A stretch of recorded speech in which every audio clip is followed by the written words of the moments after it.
Tony Tantillo, brought to you by Colavita, America's #1 selling Italian extra virgin olive oil.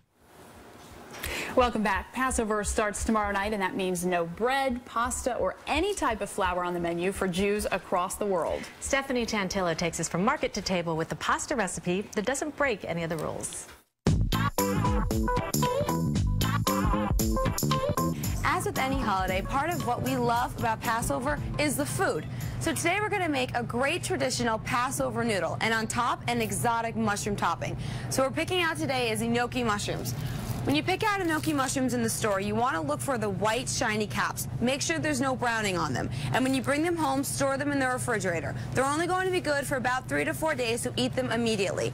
And while you eat them, you can eat them raw. They're fantastic. Or just lightly cook them. I'm here with Chef Mike at Mike's Bistro on the Upper West Side, and we're going to make his famous Passover noodles. Hello, Mike. Passover noodles go along with some exotic mushrooms and a very traditional chicken broth. So let's start making these. Show me what we have here in the ingredients. We have trumpet royales. These are maitake, a very woodsy, beautiful mushroom.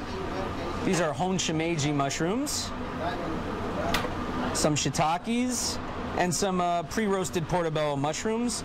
And these are some very nice enokis that you picked up from the market. Those are the mushrooms. As far as the Passover noodle, which is more like a crepe made with potato starch and eggs, start out by adding a tablespoon of potato starch. Well, on Passover, you can't use flour, and you can't, a lot of people don't use rice or oats or any grains.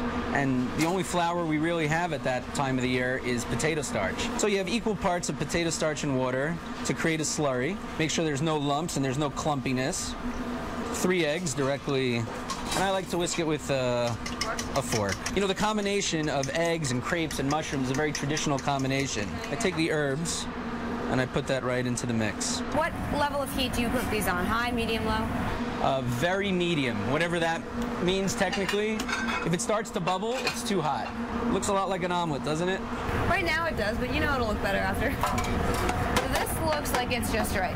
Now, you know it's time to move the crepe when the edges start coming off the side like that. And you can grab it with your fingers? Exactly. So we're going to start with our hardier mushrooms, and we're going to put them into a dry pan and let them roast to get that nice roasted flavor. Just one little piece of fresh thyme in there to roast with it. Then I'll put in some of my other hardy mushrooms.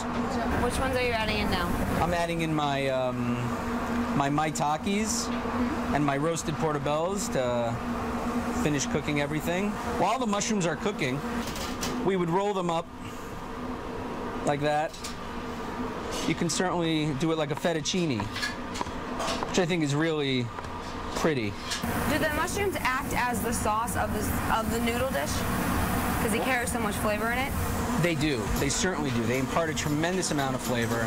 And then we have the enoki mushrooms, just a little bit of truffle oil to bring out that mushroom flavor, just another level of seasoning. Well, now for the finishing touch at our table side, he's going to pour the broth right over the soup. I certainly will. All right, I'm Stephanie Tantillo for Stephanie's Bites.